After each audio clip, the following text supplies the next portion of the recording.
Ukrainian rail has in many ways been the lifeblood of the country during the war. Railway employees risking their lives to evacuate hundreds of thousands of people out of occupied areas, with estimates of at least 300 rail employees losing their lives in the effort.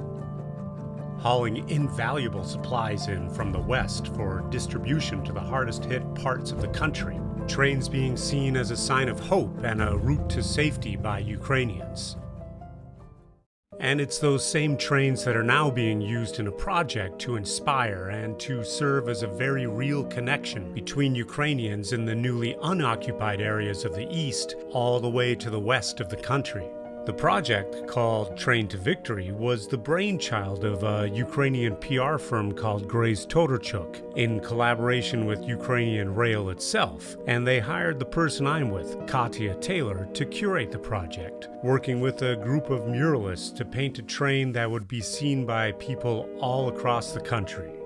Katya herself wears a number of hats as a freelance curator, project designer, and author with multiple degrees ranging from economics, finance, and art history, with multiple projects running right now through her company called Port Agency, an organization that focuses on developing cultural and artistic life in Ukraine and abroad. And right now, all of Port's projects are directed towards the role of art during the war. And we were lucky enough to spend a fair amount of time with her on this trip. That's pretty cool. There are 7 painted rail cars, and each one represents one of the occupied regions. And the subject matter in each mural revolves around a hero from that region. Like each different story is created or interpreted by different artists. Yeah. We have some abstract artists in there, some artists who work more in the realistic manners and so on. So we wanted to tell those stories in a different manner because, you know, each of us has also our own visual language. Each rail car has a QR code that you can pull up extra information on the hero from that region. Yeah, look at that. So that there is all about you can have it in English. Let's have it in English. Yeah, there we go. Yeah, so you see first you see the region which is which that's from. Yeah, Zaporizhia. So this is the story of Zaporizhia. We can see that it's listed here.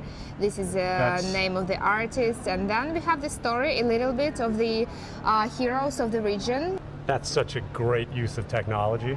Yeah, so easy. This is the Crimea. This is just a general image for you. It probably doesn't mean much, but why it is Ukrainian, here? would they kind of now understand? Yes, because there is a story behind. The story is about a young street artist named Bogdan Ziza who protested Russia's occupation of Crimea by throwing paint in the colors of the Ukrainian flag on a Russian government building. He threw the paint, the yellow and blue paint in them, and the paint started to leak. So that's why it's leaking paint. That artist is in jail, probably for the next 15 years or something. Another impactful mural revolves around Ukraine's wheat fields. It is about wheat. Ukrainian agricultural people, they keep working while the Russian war, because they were bombing the fields, and the fields started to burn.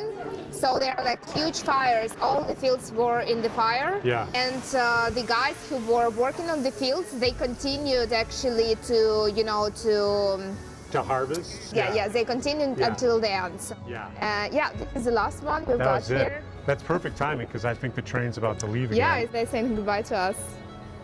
That's so sweet. That's great, that is, yeah. Thank you very much. Thank you, yeah, absolutely. Nice to meet you live and in person. Yes, great. All right, till tomorrow. Yeah, thanks.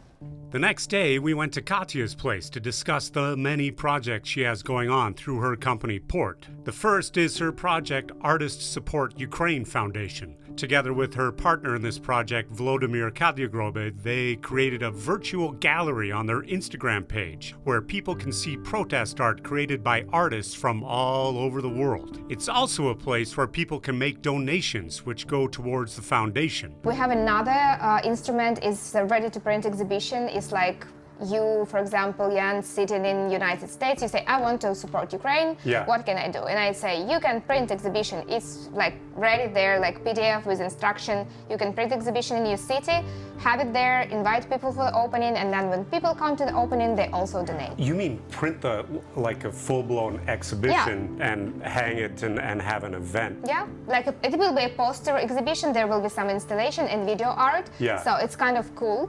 It's not just prints. Yeah. So we had 10 exhibitions in 10 different countries by Really? now, organized, was by people I've never met in my life. Right? Yeah, this is amazing. With the money raised from donations from their Instagram page and their ready-to-print exhibitions from around the world, they've been able to send mini grants to artists in need around Ukraine. We send them to the people who are like in Mariupol today or in occupied Kherson. We've been very selective and give that small grants really to people in need. And there are a lot of people like that. Wow. That's incredible, though.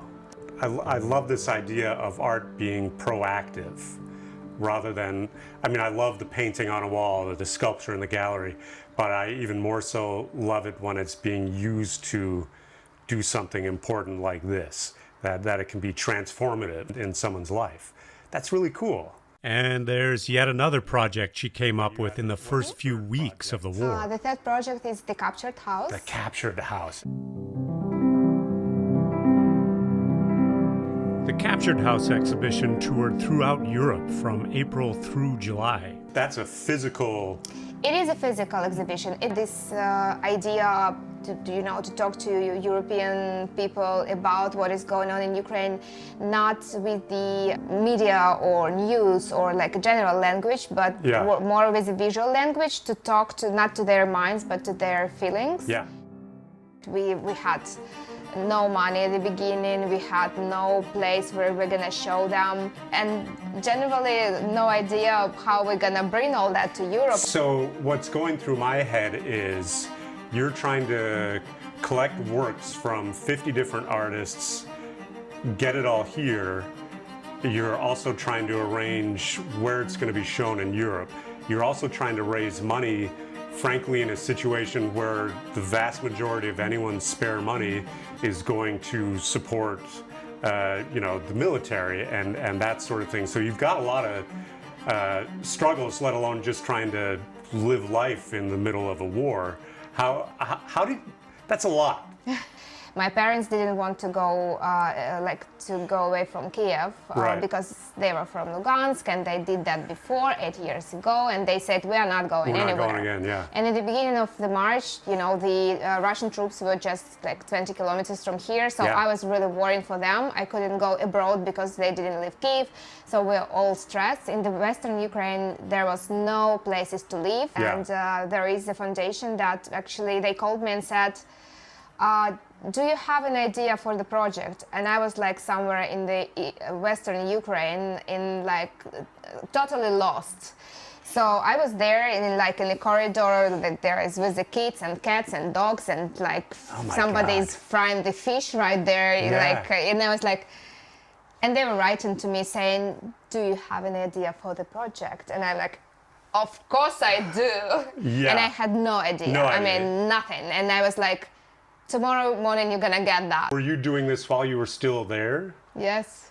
I was preparing the concept and the budget while I was still there, and then somehow my parents agreed to leave Kiev, and they came to me to the Western Ukraine. By that time I had the confirmation about the apartment in Spain that I can rent for them for a year, and by that time I've got the confirmation from the fund that they are gonna sponsor the exhibition.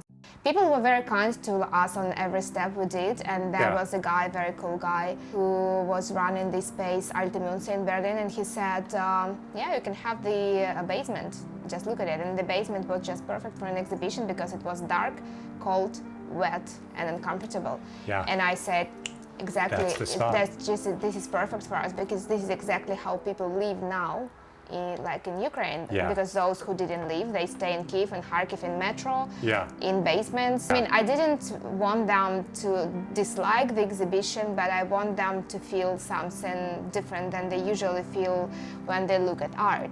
I wanted to talk about people. Yeah. So the whole exhibition was about the humanitarian catastrophe more than about anything else. Yeah. Because it's like the flow of people moving, you know, in the country and out of the country, and they're like the life of every Ukrainian changed forever.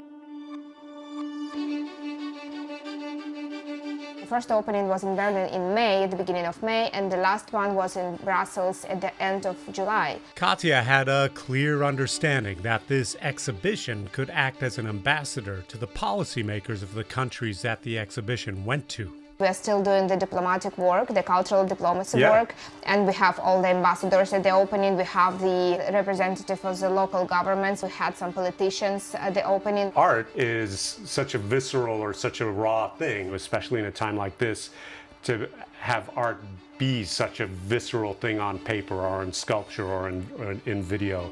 I think it's super important because that gets out to the rest of the world as well.